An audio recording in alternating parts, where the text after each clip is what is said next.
Terminé mi secundario, estaba muy indeciso con qué hacer, mi pueblo era muy chico, era muy difícil conseguir trabajo, entonces bueno, tenía la posibilidad de ir a estudiar a una ciudad cercana, a 100 kilómetros, que era la ciudad de Rosario.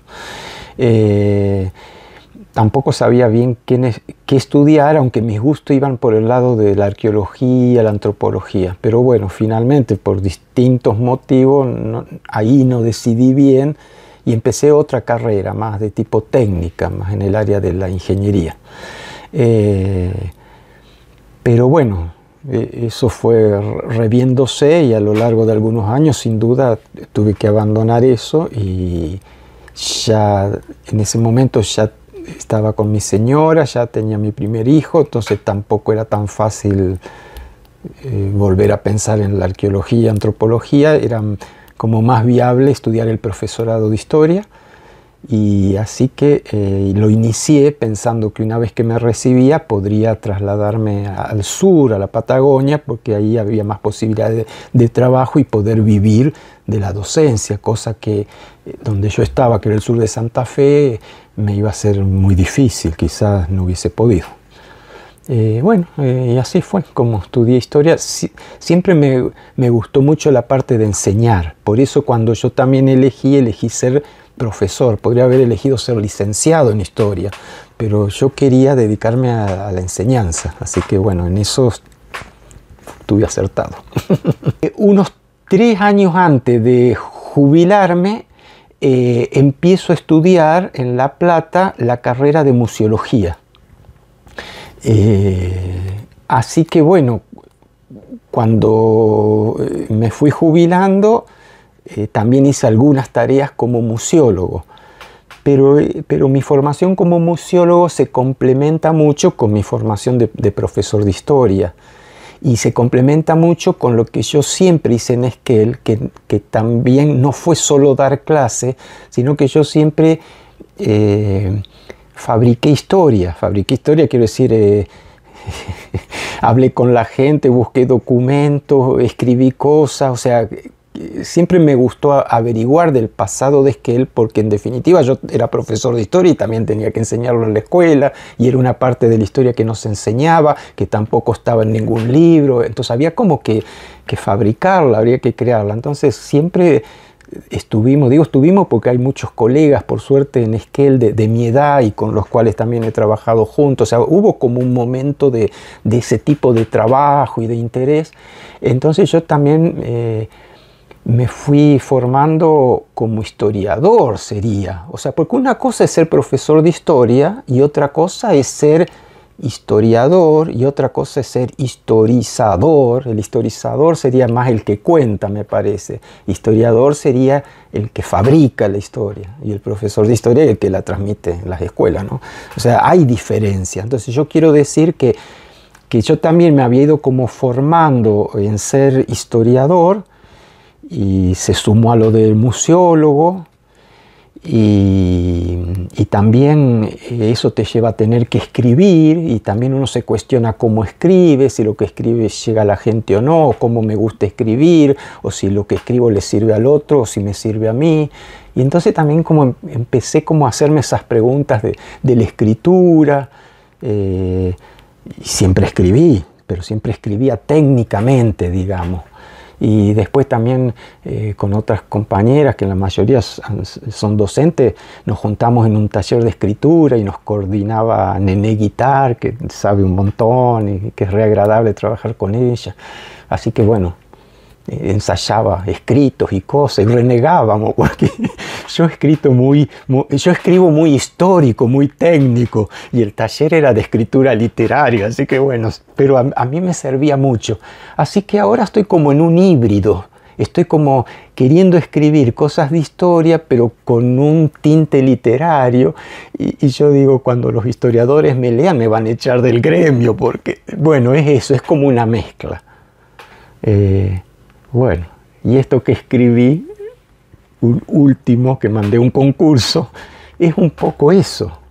Es contar una historia que no es del todo ficción ni tampoco real, y que tiene un juego literario, pero que también, sin duda, tiene toda mi formación histórica por detrás, aunque no sé si se nota. Es lo de Malvinas, sí. Se realizó un concurso por los 40 años de Malvinas, los realizaron las reparticiones gubernamentales, o sea, cultura, las secretarías de cultura de Neuquén, Chubut, Santa Cruz, de las provincias patagónicas, digamos, organizaron un concurso en el que había que mandar un cuento breve de 3 páginas referenciado a Malvinas. Podía ser histórico, ficcional, lo que fuera. Era un cuento, un relato breve se llama. Y bueno, yo la verdad que ya tenía alguna idea escrita, tenía una base escrita y entonces me puse a retocarla, a revisarla y demás, y eso fue lo que mandé. Y después tuve la sorpresa de que salió elegido entre 10 más para armar un libro que, bueno, se va a editar.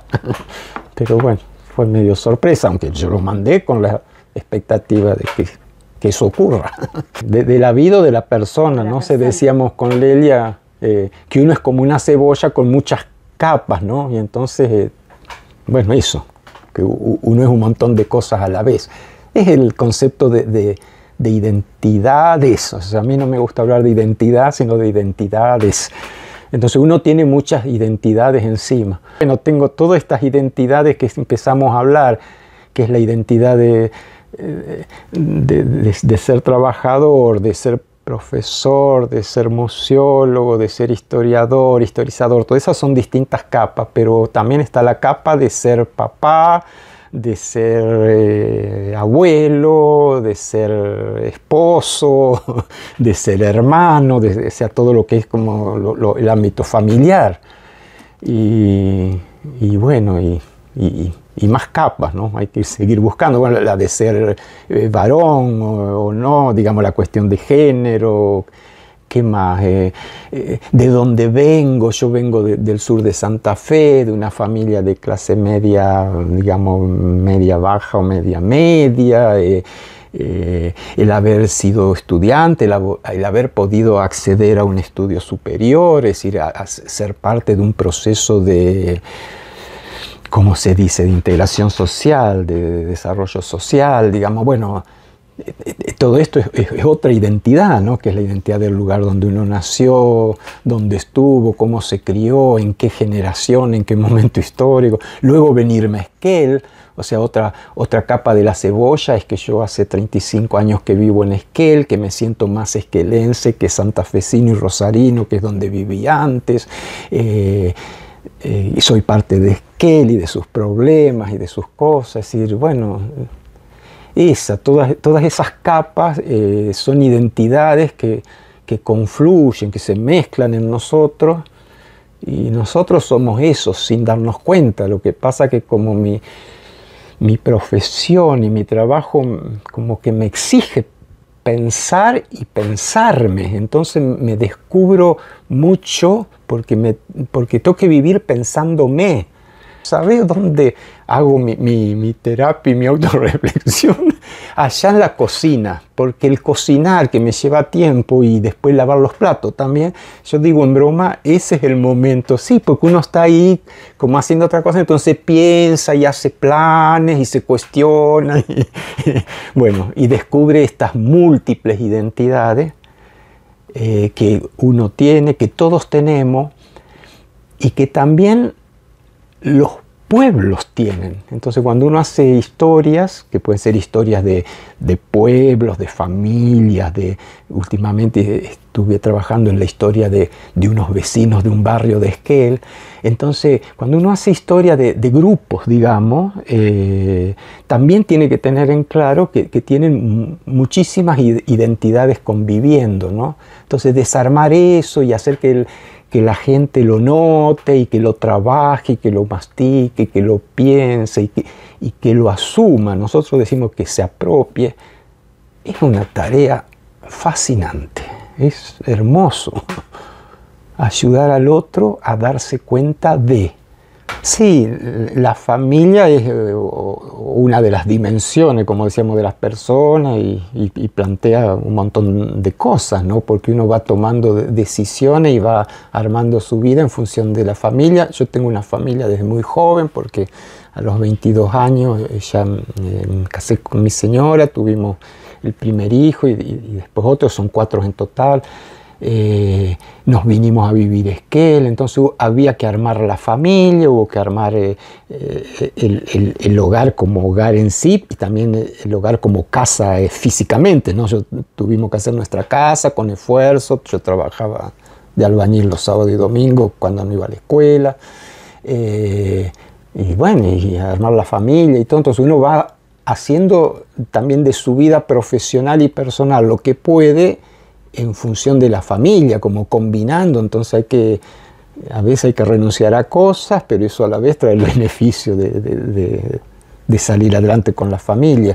Ahora últimamente estamos en contacto con los compañeros de la escuela primaria, la promoción del primario, que es promoción 71, y entonces eso me ha hecho pensar que somos de la generación de los años 60 y 60-70, que todo eso tiene como una historia particular. Y entonces, bueno, eso me hace ir a los recuerdos de infancia, mucho, de escuela, en que nos entreteníamos, de la familia.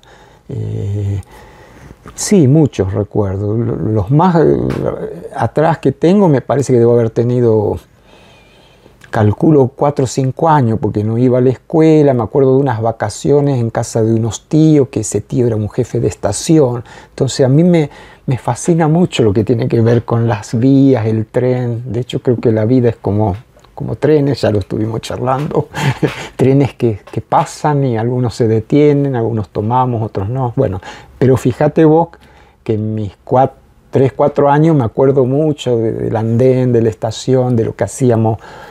Tenía una prima que me llevaba a pasear, a hacer jugar y bicicleta. Y esos son como muy lindos recuerdos. Casa también, yo me acuerdo, ya era más grande, pero que mi papá nos llevaba, por ejemplo, a trabajar. Tenía una pequeña porción de tierra y entonces mi papá seguro tendría mi edad, calculo en ese momento la mía, porque también estaba como más grande, maduro, y se ve que quería como salirse un poco de la vorágine de su mundo. Y me acuerdo que hacía la quinta y sembraba y regaba y sembraba papa y verdura, y yo tendría 8, 9 años y nos llevaba y a veces nos hacía ayudar a trabajar. Me acuerdo de experiencias allá. A veces lo más duro me parece que hice era juntar las espigas de maíz que van quedando en el campo tiradas una vez que ya pasó la cosechadora. Y mi papá nos llevaba antes que amanezca, a las 5 de la mañana nos llevaba a hacer, él lo hacía y nos llevaba a nosotros, los hijos, y a mí. Y yo era chico, y yo me acuerdo que me cansaba, pero yo no le hacía notar que me cansaba. Yo seguía y seguía, era como un orgullo interno. Ahora a veces entiendo por qué a veces soy tan tosudo en hacer las cosas, por qué demoro tanto. Capaz que tiene que ver con eso. Pero a lo que voy es que, bueno, eso me acuerdo, que hacíamos tareas, que sabíamos de esfuerzo. No porque lo necesitáramos, creo que lo hacía para que aprendiéramos. Era una época donde nuestros padres y abuelos tenían esa cultura del trabajo, que había que trabajar, que todo se conseguía con el esfuerzo, y sí, yo me doy cuenta que somos producto de eso, que yo todo lo hago con esfuerzo, hasta escribir el texto que gané en el concurso. Yo me río porque ustedes no se imaginan las veces que yo lo releí, que retoqué en la computadora, que le cambio una letra, que le cambio una palabra, y lo charlo con la gente que escribimos. Digo, me parece que soy demasiado lento para escribir y, bueno, es parte de la tarea, pero quiero decir, todo tiene que ver con todo. Todas las identidades se funden en algo, ¿no? Y bueno, hemos sido criados en una época de determinada manera. Bueno, Otra vez, los recuerdos me llevan, ves que no me puedo quedar en el recuerdo solo, tengo que ir y analizar el recuerdo y engancharlo con el momento histórico. Es un vicio de profesión, me parece. Pero bueno, me ayuda, a mí me ayuda a comprender y a comprenderme. Creo que me sería difícil ser docente en esta época, porque ya me empezó a ser difícil antes de jubilarme. Se nota mucho las diferencias generacionales. Aunque yo no me sentía viejo, hay diferencia generacional. Entonces, cómo piensan, cómo son los jóvenes y cómo es uno y cómo se va poniendo uno con los años. Entonces, se va creando una distancia que me parece que eso, no sé si dificulta el acto de enseñar o también a uno lo va poniendo de una manera que no es tan agradable o no se siente tan útil, no sé cómo explicarlo. Es como que esto que hablábamos antes, que las etapas se van como cerrando, hay que ir cerrando las etapas. La docencia, y hablo de la escuela debería tener, me parece, como distintos canales de desarrollo profesional, no solo trabajar en la escuela dando clase y estando con los alumnos en el aula. Fíjate que parte de mi desarrollo profesional que yo te cuento, que fue el de ser historiador, el de ser museólogo, lo tuve que hacer por fuera de la escuela. Y sin embargo son cosas que se tocan totalmente, o sea que se podría haber hecho dentro de la escuela. Toda la tarea de investigación que yo he desarrollado se podría hacer dentro de la escuela. ¿Cómo sería esto? Sería si hay una línea de trabajo en el aula, una línea de trabajo en los puestos directivos, una línea de trabajo en la reflexión sobre el ser docente. O sea, si estuviese organizado de esa manera, sería todo más llevadero, más útil, y también a lo mejor la escuela iría como mutando, como amoldándose a los cambios de los tiempos. La escuela es una institución muy anquilosada, muy quedada atrás, me parece. No vamos con los tiempos. O sea, no sé, nos vino la pandemia encima, los chicos tenían que estar encerrados, eso implicó toda una forma de influir en el ser. Y yo digo, todo eso debería la escuela prepararnos para todo eso. Hay también toda una parte de la formación que a mí me parece que queda fuera, o sea, de la formación personal. Es decir, uno es feliz si se realiza como persona, y yo no sé si la escuela atiende a eso. Yo mismo docente, seguramente he hecho cosas para promover eso, pero no me veo que lo haya hecho. Yo digo esto porque yo muchas veces al final soy profesor de historia y tengo que estar al final enseñando o tratando otras cosas. Y también eso, o sea, no es solo dar historia, geografía. Bueno, es dar vida, es dar eso, eso es. La escuela debería dar las herramientas, me parece, para que la persona se pueda conocer a sí misma y pueda tomar decisiones y pueda desarrollarse y ser feliz. Ser feliz no es que es un estado que se logra día a día, pero quiero decir eso, o sea, estar bien. Bueno, la escuela tendría que formar en ese sentido. A lo mejor lo está haciendo en estos 10 años que yo no estoy, por eso digo. Bueno, desafíos. Querer que sea bravo y bueno, y sincero. Yo a veces me he preguntado si las cosas andarían distintas, mejores o peores sin escuela. O sea, yo me he preguntado si la escuela tiene que existir o no. O sea, es brava la pregunta, pero bueno, tomémosla. Quien quiera contestarla, que la conteste. Si usted tuviera que dejarle un mensaje a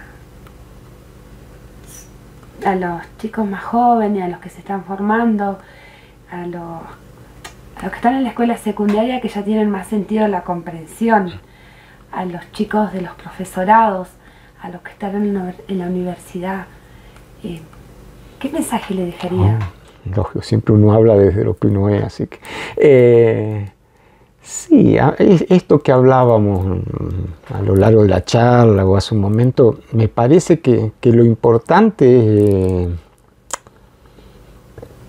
darse cuenta de lo que uno es, de lo que uno quiere ser, de lo que uno puede ser. O sea, porque eso es lo que a uno le va provocando, otra vez la palabra felicidad o la satisfacción de ser y de estar, ¿no? Entonces, bueno, eso, como hacer lo que uno quiere, lo que a uno le gusta, y para eso hay que saber qué es lo que uno quiere, le gusta, y por supuesto siempre que en eso uno no embrome al otro, ¿no es cierto?, que sea respetuoso de los demás, y también eso nos permite aceptarnos a nosotros mismos y aceptar a los demás como son y comprendernos, y eso en definitiva es como una convivencia pacífica, ¿no? Que si bien yo lo estoy diciendo a nivel personal, creo que todo eso redunda a nivel social. O sea que si todos fuésemos un poco así, creo que la sociedad sería mejor. Y bueno, que eso no viene gratis, no se logra de un día para el otro. Eso hay que sembrarlo y cuidarlo y cultivarlo y darle tiempo y esfuerzo. Entonces también es eso, es la cultura del saber invertir en tiempo y perseverar en lo que uno hace y saber que todo lleva tiempo, porque a veces yo veo la gente que quiere o te pide algo y lo quiere de hoy para mañana o de hoy para ahora. Y bueno, no es así. Me parece que requiere de eso, de la constancia, del entusiasmo, de la pasión, que o sea, las cosas se hacen si uno tiene pasión, y eso también, bueno, tampoco viene, hay como que ayudar. No sé, me es difícil ponerme a aconsejar, pero es como, a ver, es lo que yo trataría de hacer Lelia si volviese a nacer. Si yo volviese a nacer y volviese a tener 16, 17 años, mi vida sería totalmente distinta a la que fue, porque yo aplicaría esto que te digo. Pero bueno, ya me pasó el tren. Ese tren de la juventud ya se me fue. Así que bueno, pero no me quejo, porque los trenes que se van han permitido que vengan otros trenes y uno los tomó y nos llevó a otros lugares que a lo mejor no hubiésemos imaginado de haber tomado aquel tren que además creíamos que teníamos que tomar, pero a lo mejor no era que lo teníamos que tomar. Bueno, eso es la historia. También eso me faltó decir, que a lo que uno hace, o si se encuentra con otro, bueno, o esto, ponerle onda, porque uno... A ver, no es que no tenga momentos tristes y complicaciones, pero digo, bueno, esto, pues, tomarlo con onda, con risa, reírse de uno mismo. Yo trato de reírme de mí mismo, a veces no lo logro, pero bueno. Reírse dicen que hace bien. Sí, desde ya. No, también estaba pensando que a veces uno... o hace bromas o toma esta forma de ser en el diálogo con otras personas, y también a veces hay personas que no le llega como a uno y que no sé, le cae mal o no lo toma bien o dirá dice cualquiera, no sé, pero bueno, volvemos también a lo que habíamos dicho, cada uno es como es y otra cosa, y lo importante es hacer las cosas sin mala intención, que es también otro aporte porque uno se equivoca y a veces hiere sin querer o queda, no sé, mal, no sé cómo decirlo, pero desde mí lo digo, nunca hay como una mala intención hacia las personas, pero es verdad que a veces y mete la pata y vos que decías que fuiste mi alumna y que te acordás cosas, yo eso siempre lo pienso, digo, ¿cuántas veces habré dicho o hecho cosas en el aula que para mí pasó, o era una broma, o pasó, me lo olvidé, y quizás a determinado alumno le entró en su corazón, en su mente, en su ser, y es capaz que le hice un mal, pero sin enterarme ni querer. Eso es algo que pienso muchas veces, sí.